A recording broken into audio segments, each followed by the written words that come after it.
Define Beauty, a Lebanese makeup brand that I really love. اليوم حخبركن عنها. It's a review.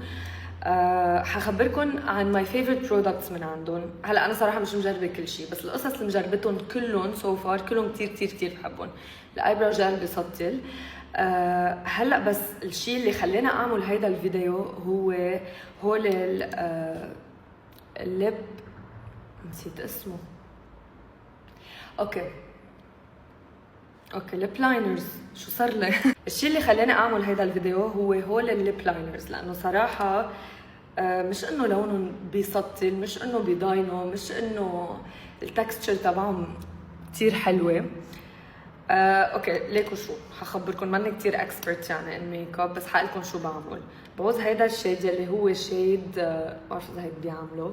اوكي بحس شيد كولا اللي هو شوي بيجي على براون. بعوزه تو لاين ماي ليبس، وبستعمل الشيد تشاري لحط من جوا اللي هو بيجي اكثر على بينك. ما بعرف اذا عم تشوفوا الفرق بيناتهم. هيدا الشيء اللي عملته هلا.